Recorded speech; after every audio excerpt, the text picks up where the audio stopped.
Assalamualaikum warahmatullahi wabarakatuh.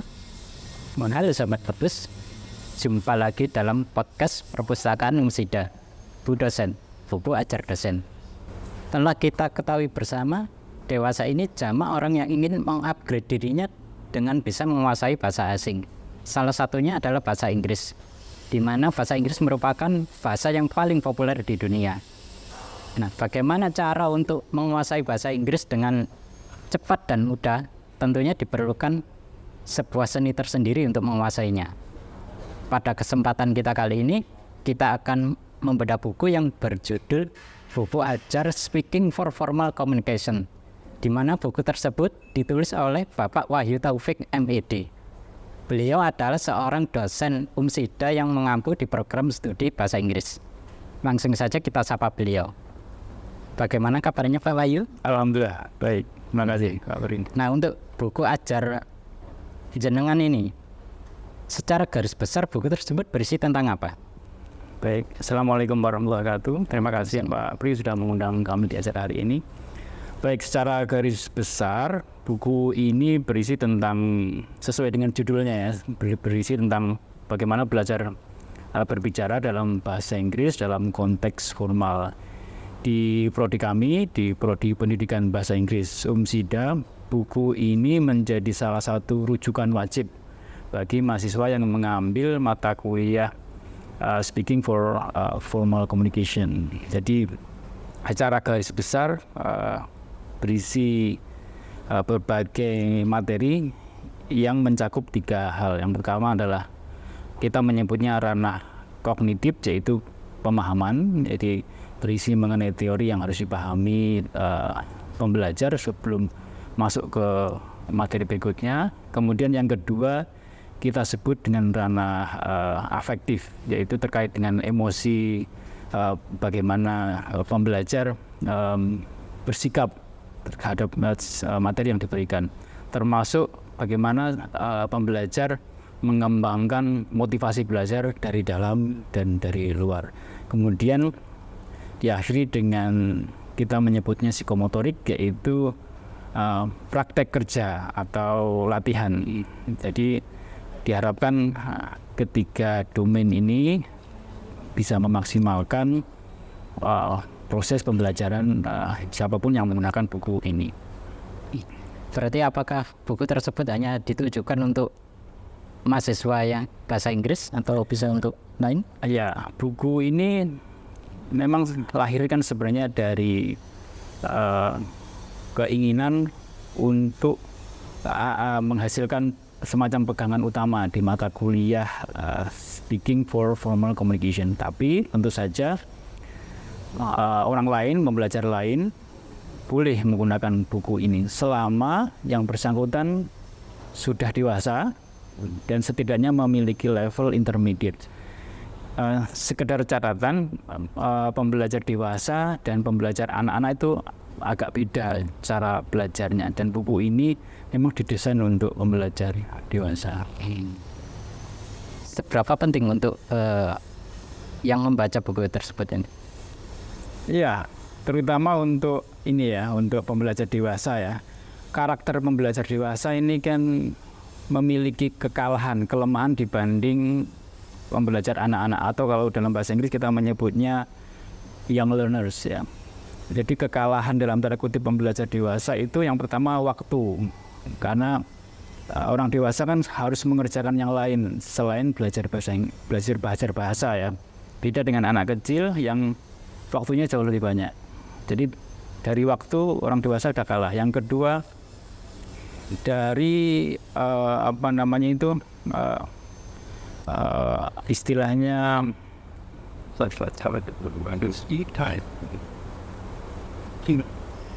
kepercayaan diri ya, dari kepercayaan diri. Jadi kalau anak kecil itu lebih berani untuk belajar menyampaikan sesuatu yang sebenarnya dia belum paham. Tapi ya, kalau orang dewasa akan berpikir berulang kali untuk mengatakan, untuk mencoba mempraktekkan sesuatu yang dia belum pahami. Yang ketiga adalah tentu saja terkait orang dewasa itu agak kalah dalam hal mendengarkan dan menirukan bahasa baru. Nah, pentingnya buku ini terkait pembelajar dewasa bisa cukup untuk sesuai dengan posisi atau keadaan orang dewasa tadi. Misalkan disesuaikan dengan tujuannya, disesuaikan dengan spesifik apa-apa yang bisa dilakukan sesuai dengan usianya.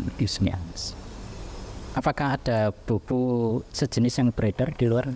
Ya, sebenarnya banyak ya buku-buku yang lain yang juga dalam hal ini kami rekomendasikan. Jadi kalau mahasiswa kami sangat kami rekomendasikan untuk membaca referensi yang lain. Beberapa buku yang kami rekomendasikan untuk menjadi pendamping buku ini adalah ini saya catat ya. Yang pertama adalah Practical English Usage. Ini juga cukup populer di kalangan mahasiswa terutama yang belajar bahasa Inggris. Kemudian ini salah satu buku favorit saya dulu waktu kuliah S1 yaitu American English namanya ya.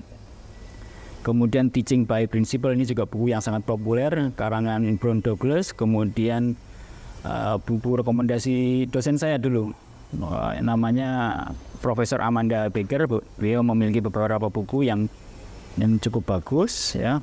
Kemudian yang terakhir juga boleh, mungkin nggak terkaitan langsung dengan materi speaking, tapi ini semacam kitab sucinya orang bahasa Inggris, buku Betty Azar ya. Tapi yang jelas semuanya ini kami sangat rekomendasikan untuk saling melengkapi. Ya. Bapak tadi menyebutkan American English ya? Yeah. Apakah beda dengan yang England itu? Iya, agak kalau American English ini nama bukunya ya. Jadi ada lengkap, jadi ada bacaannya, ada speakingnya, ada listeningnya, dan buku ini cukup membekas bagi saya pribadi. Yang jelas American English, ada lagi namanya British English itu beda. Dan kebetulan karena mungkin background saya lebih ke American English, saya masukkannya ke situ. Meskipun juga tetap kami perkenalkan di British English. Nah, yang membedakan buku jenengan yang tulis sama yang beredar di luar apa? Nah, buku ini semacam rekomendasi. Jadi biar mahasiswa atau pembelajar siapapun tidak terlalu banyak mencari rekomendasi A, B, C ya. Jadi buku ini saya tidak berani mengatakan ini semacam intisari atau summary, tapi lebih banyak bermakna untuk memudahkan. Ini cukup buku ini saja. Kalau misalkan tidak banyak waktu untuk membaca buku yang lain, ini dirasa cukup, terutama untuk pembelajar dewasa dengan berbagai keterbatasan waktu dan mungkin biaya ya. Jadi yang menarik dari buku ini adalah buku ini yang pertama seperti yang saya sebutkan tadi cukup menarik jika pas dengan pembacanya. Yang pertama adalah dia levelnya sudah intermediate ke atas. Yang kedua dia tentu saja sudah dewasa. Jadi memang dia juga sudah sesuai dengan minatnya belajar bahasa Inggris ya. Jadi kalau boleh saya sampaikan, sebenarnya seorang pembelajar bahasa Inggris harus tahu dulu dia mau belajar bahasa Inggris itu mau belajar apa. Misalkan ada anak yang suka belajar bahasa Inggris karena suka menulisnya. Jadi misalkan beberapa mahasiswa memang lebih senang menulis karena mau publish mungkin paper internasional, atau ada juga yang kepingin public speaking, atau ada yang pernah kita sering dengar itu mau meningkatkan skor TOEFL. Nah itu kan tujuan itu nanti ya harus disesuaikan. Nah buku ini pas bagi mereka yang memang spesifik mau belajar berbicara dalam konteks formal. Nah untuk pertanyaan terakhir ini Pak, apa rencana Bapak dalam buku ini dikaitkan dengan perkembangan fenomena yang ada saat ini? Ya baik. Buku ini adalah buku yang ke-6 dari 9 buku yang kami tulis ya bersama tim dari jurusan pendidikan bahasa Inggris. Nah harapannya dari tim ini kan sudah melakukan banyak penelitian, publikasi. Nah nanti hasil-hasil penelitian ini harapannya akan banyak memberikan semacam warna baru di edisi berikutnya jika memungkinkan ya. Tentu saja juga kita juga beberapa mendapatkan masukan, termasuk beberapa waktu yang lalu kita ada semacam international seminar, ada model-model pembelajaran baru, ada yang namanya gamification, kemudian model teknologi pembelajaran yang baru. Tentu kita juga harus menyesuaikan.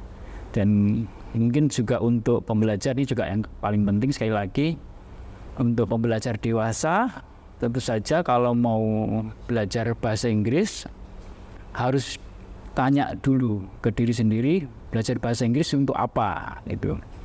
Apakah seperti yang saya contohkan tadi, apakah hanya dalam rangka untuk menulis saja atau hanya untuk biar bisa nonton film barat misalkan, atau untuk public speaking dan lain sebagainya. Nah, itulah yang membedakan antara pembelajar dewasa dengan yang learner tadi. Nah, kalau sudah tahu tujuannya, nah nanti ke langkah berikutnya yaitu menentukan pendekatan yang mau dipakai, termasuk buku yang mau dipilih. Nah, termasuk mungkin buku ini yang misalkan ketemunya. Yang terakhir setelah step yang kedua tadi adalah pastikan pembelajar ini ada sesi praktek, ada sesi latihan. Kalau di kampus itu namanya ada sesi assessment. Nah, sekarang kan lagi trending ya, belajar via YouTube misalkan, belajar via sosial media.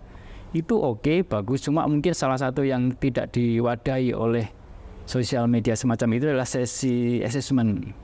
Nah, kalau selama belajar bahasa Inggris tidak diakhiri dengan sesi assessment, takutnya itu tidak diketahui kemampuan peningkatannya. Nah, salah satu solusinya tentu adalah belajar sama-sama di kelompok, atau mungkin di sekalian kuliah di pendidikan Formal ya. bahasa Inggris di UMSIDA. Jadi bisa belajar sama-sama. Seperti itu, Pak. Baiklah, kita akhiri sampai di sini. Terima kasih Bapak Wahyu sudah berkenan hadir dalam podcast kita kali ini. Semoga buku tersebut bisa memberikan sumbangsi yang banyak, khususnya bagi yang ingin belajar bahasa Inggris. Kita akhiri. Assalamualaikum warahmatullahi wabarakatuh. Waalaikumsalam warahmatullahi wabarakatuh.